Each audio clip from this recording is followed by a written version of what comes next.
Right, good morning everyone as we head into European trade on Wednesday the 20th of September. We'll flick across the news. We'll have a look across the grid and then onto some charts now in a minute. But in reality, you're probably not expecting much price movement across the board today, as it is Fed Day. We head towards the Fed's latest interest rate decision, and not just their interest rate decision. We are awaiting their economic projections, be it their inflation expectations, but mainly their dot plot as we head into the back end of this year and into next year. But we'll speak about that in a minute briefly, but we'll break it down in a bit more detail in a video later on. So do stay tuned for that in a number of hours. But really, all these headlines are just going to be about the Fed, other than UK inflation. UK inflation at 1.5-year lows as we head into to European trade today. But 1.5-year lows for UK inflation. Now we'll look at the calendar, and we'll have a look at the numbers now in a minute. But you can see the pound fell to its low since late May on Wednesday. Obviously, being today after data showed UK inflation slowed more than expected in August, softening the case for the Bank of England to raise rates much beyond current levels. Now, central banks across the board are in a situation where they will not want to continue hiking interest rates if they are making the progress that they have desired. And, if inflation keeps coming down in their economy, with interest rates being at 4.5%, 5%, even up towards 6% in a lot of these major economies, they will be reluctant to continue hiking interest rates. You don't want to keep hiking interest rates if what they are trying to achieve is happening, as they do risk, with interest rates at these levels, risk hiking these economies into a recession. And we are expecting a downturn in a lot of these economies to come once the effects of these higher interest rates take full effect. And hiking into an economic downturn is not the best of ideas, as in an economic downturn, you can imagine the prices of goods and services do come down with it. But 1.5-year lows in terms of inflation, still far too high. It's still not a situation where you gotta come out dovish and be like, oh, we're done hiking interest rates.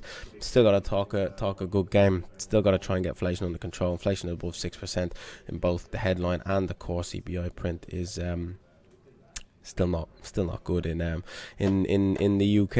And then there's the Fed. Again, we will break down the Fed again in a bit more detail as we go on a little bit later on into the day. But really, the only bit of fresh information out over the course of today is that UK figure, and you can see sterling lower across the board. The FTSE up pretty aggressively. We'll have a look at some charts now in a minute, but European stocks are up across the board in line with that CPI print from the UK. That has seemingly driven stocks higher across the board. Asia Pacific stocks are lower, a bit of a negative handover from the Asian session, but stocks have popped higher off the back of that UK employment news. Yields are down lower, which go in line with that UK data. The US dollar is mixed as we head into the Fed later on this evening, but Aussie, Kiwi both higher across the board, in line with those stock index upside. Japanese yen lower, in line with that stock index upside, and also your sterling lower across the board, in line with that CPI print. So markets, I say the Aussie and Kiwi are higher, US stocks are higher, but you can see US stocks 0.04%, 0.04, 0.01, 0.02. They're not exactly up by a great deal, are they, to be fair? So I'm not going to read too much into that. But European stocks have been propelled higher off the back of the FTSE spiking higher post CPI, and you can see inflation figures. The headline figure consensus was for it to tick up slightly from the 6.8 of last month, and it actually ticked down slightly to 6.7%. Now, obviously, consensus being at 7%.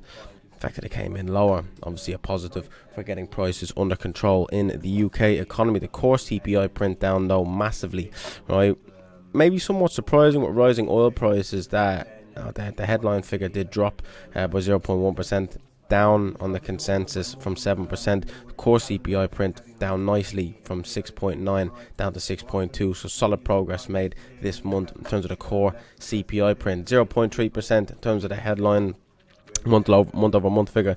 0.7 consensus, actual 0.3. Not bad. So it's certainly a heck of a lot more manageable inflation rate, rather than obviously that 0.7% over the course of a year. If that builds up, that is not good by any stretch of the imagination. Fed a little bit later on, you got the interest rate decision from the Fed. Not expected to hike interest rates. You got their economic projections with their interest rate projections, namely their dot plot. You'll have other projections like inflation projections, growth projections, which we will break down, as I said, in a video a little bit later on. The stock indexes, certainly across the US, got hammered yesterday, have bounced back in the overnight session or into the close yesterday, and are making another attempt at popping higher into today. But you can see the FTSE, massive upside on the FTSE post CPI. You can see, nearly a full % worth of gains in the space of a half an hour candlestick. But obviously that has rallied the majority of that in the first 5 minutes, then has continued and is having another attempt at breaking through these short-term highs. So certainly positivity in stocks this morning, driven by that lower than anticipated UK CPI. You can see the S&P, the Dow Jones, the Nasdaq, the Russell, the DAX and the Euro stocks all being dragged with it, with that FTSE pushing higher in this morning's session. You can see sterling getting hammered off the back of that, down a good 60 handles post CPI. Aussie, Kiwi, Euro not doing too much. Dollar Swiss, dollar CAD, dollar yen not doing too much. Dollar index not doing too much. Obviously to be expected as we head towards the Fed a little bit later on. Dollar yen is an interesting one. You can have a look, seemingly wanting to pierce these highs and have a go. It keeps building and building and building pressure on the upside. You can see keeps posting these higher lows. You got this flat high, this flat top up towards the tops and up towards the top, and it does look like a bit of what oil looked like the other day. You can see the flat top up there, and you've got these higher lows being built up to it. Bit of an ascending triangle. Does it pop through? You'd find it hard to believe it sustains much of an aggressive move above this level pre-FOMC later on today, but stranger things have happened. The trend is still higher on that, continues to want to push higher. That is in line with yields continuing pushing higher. In the US, the uptrend across the 10-year yield continues. The uptrend across the 2-year yield continues. They have reached these recent highs that you reached back on the 28th of August and the 22nd of August on the 10-year. 25th, 28 really, on the 2-year.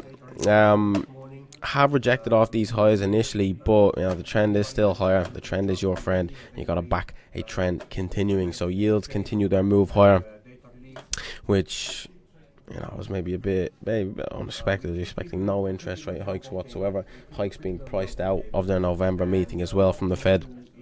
I'll have a look at all this stuff a little bit later on. Oil's had a bit of a pullback over the last 24 hours, but you can see the trend is still intact.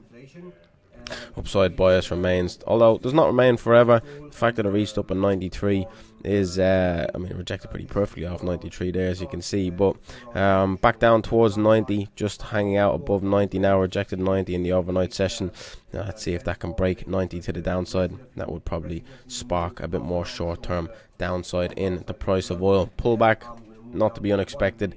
Pullback probably offers up an opportunity to add some fresh longs. This level down here at 98 or 88, should I say, not quite 98, 88.40, I think would be an option to go and trigger fresh longs. If we did get back down there, get a bit of confirmation the price was in fact turning around.